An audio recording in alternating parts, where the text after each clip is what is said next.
Hey, all, welcome back. Welcome to tonight's segment. I hope you're all having a great day.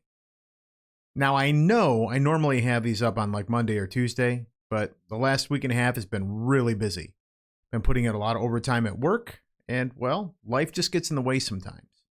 So today's going to just have to do. Got to make sure we get that weekly content in, just so we could actually placate to the YouTube algorithms. Now, speaking of YouTube, I hope you're all actually enjoying the channel still, and if you are, make sure you're like, sharing, and subscribing. Now on to the segment. Now, big question. How old are you? I don't mean to ask you that to put your response down in the comments or anything like that. The reason why I'm asking is it's just something I want you to think about. Because based on the stats here in the United States, the average male lives to be 73 and a half years old, and the average female, 79 and a half. Why is that important? I mean, because you got to take into consideration lifestyle, health, diet. You know, what are we each doing to prolong our lives, to live our best lives? The supplements we take, you know, are we getting the spiritual boost, everything that daily life actually gives us to enrich us? Now, the reason why I'm asking this is, well, I'm sure many of you are well aware that Mitch McConnell, Kentucky senator, actually froze up again yesterday while he was giving a press briefing. Well, what's the big deal? I mean, he's an elderly man. Well, he's 81 years old. And it's not just him. That's not the first time. That is the second time that has happened to him. The first time was a few months ago. He was actually giving another press briefing with some other Republicans. He froze up at the podium. And yesterday, he did it again.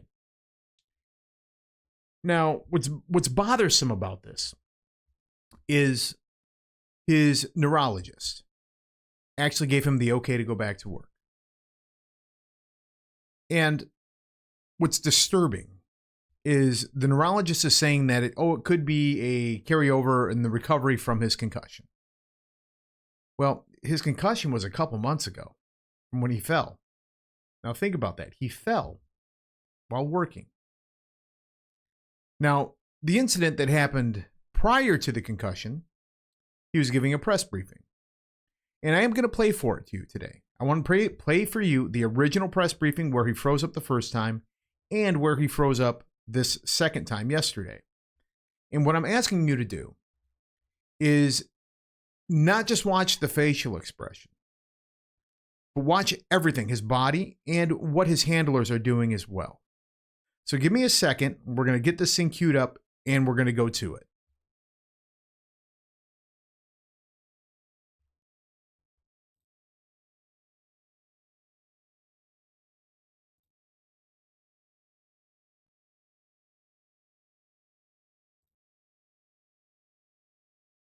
Now we're going to run it without sound just for copyright reasoning. Just watch his facial expression, how he freezes here. And this is where his co-senators actually realize something is wrong.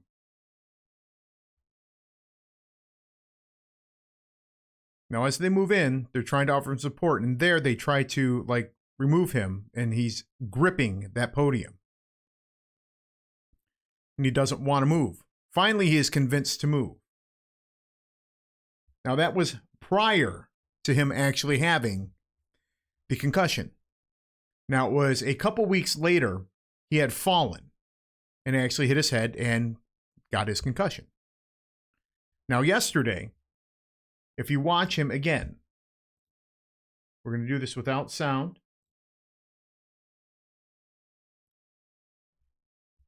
So as here, watch his facial expression. You're going to notice that it's literally the exact same facial expression. And he realizes, and again, he's holding on to that podium. Now, in the longer video of this, I only have this, the 30-second or the 30-second version here. The longer version is the same gentleman actually walks behind him and is literally trying to hold him up. At this point, he just refuses to let go of that podium. Now, that is why I'm asking you about the age. Okay? Mitch, he's 81 years old. Now, I want you to think about that. Our president is 79. And in many times,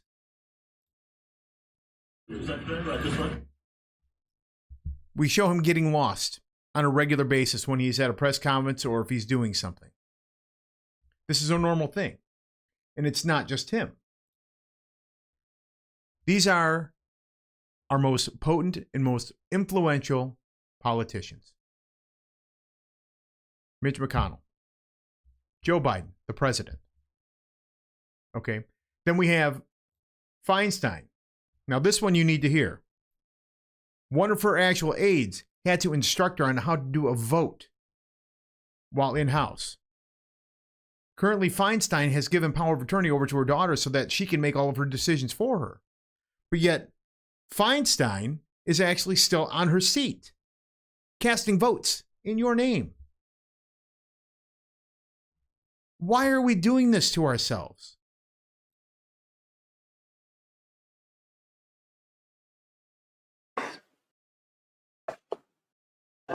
Say aye. Pardon me? Aye. Yeah. Just say I would like to support a yes vote on this. It provides $823 billion. That's an increase of $26 billion for the Department of Defense.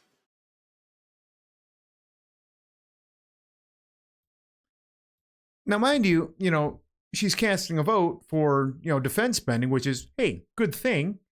But still, it's when you have your aides and your assistants out there actually telling you how to vote because she can't remember.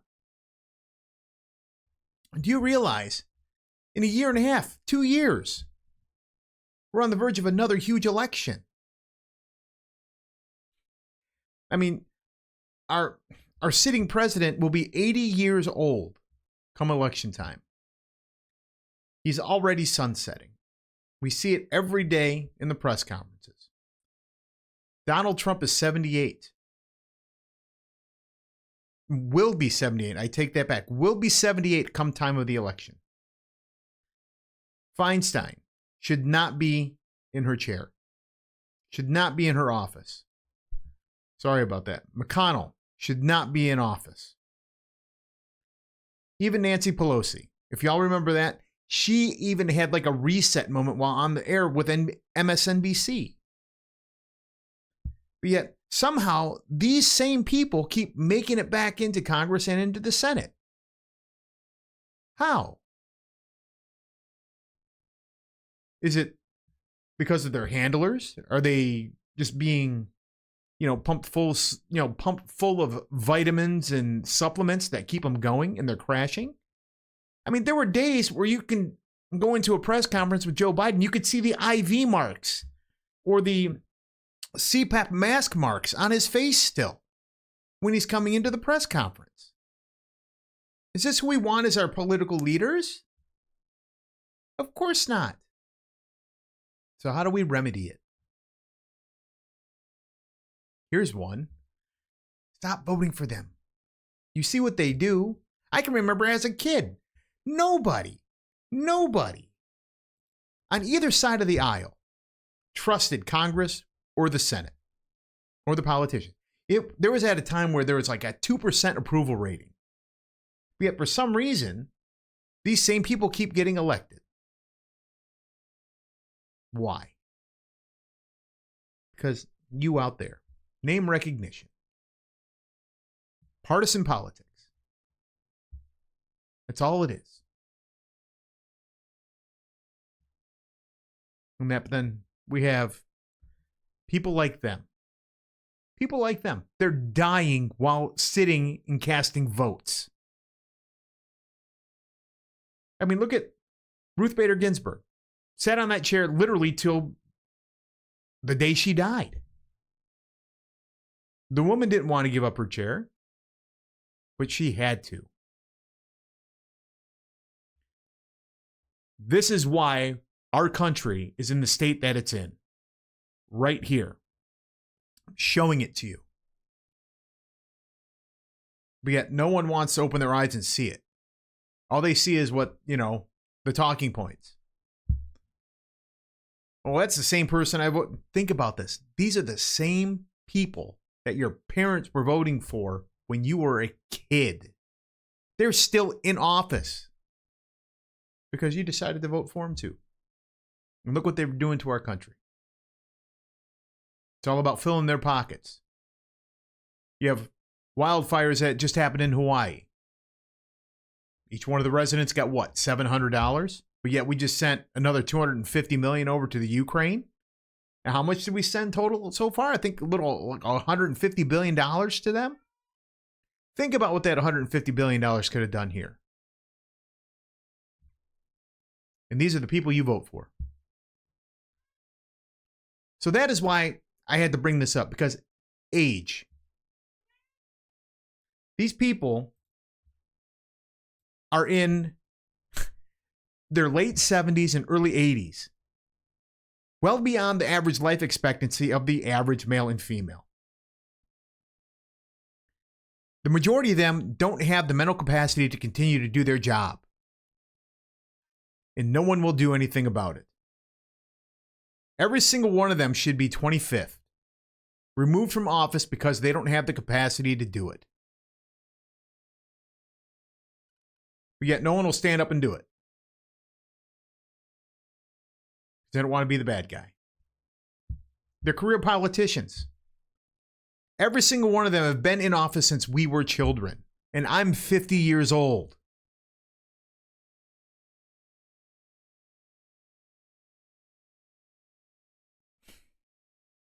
So we got to start making decisions, hard ones. They might not be nice, but we have to make them. And ladies and gentlemen, that was Ahsoka. She decided to come in for a visit, and she's a very good girl. But anyway, I hope you didn't see too much of her butthole, but I'm not going to delete it, and whatever's there is there. So, but yeah, it's up to us. Not to be an ageist, but we can clearly see that many of these politicians can no longer function at their position. Well, hi, sweetie. I'm just telling them. I'm telling them to wake up. Are you going to tell them too? She's telling you, get off your ass, vote angry, and vote these old MFers out of office. Get some new blood. Anything. Anything. So on that, apparently it's time for me to go play or give her some food, one of the two. She might even want a treat. So I'm not going to let her delay. Oh, there she goes to her perch above my shoulder. I'm going to let her do that. So anyway, kids, I guess it's time for me to go. She's telling me, so I better get going. So this tonight's segment, I just had to touch on it because I know a couple months ago I did a segment on basically the same thing. Is Joe Biden and Donald Trump too old to run for president? Now, I think more incidents like this should actually wake more of you up to start thinking about the age of these politicians and who we're electing. We all need to think about these things. We really do. It's time for new blood in Washington. And it's your job to do it. It's my job to do it. Vote these old MFers out. So I'm going to get going so I can give her a treat and get her some food and get her some playtime. So I will talk to you guys later. Remember, vote angry. I love you, and I will see you all next week. Good night.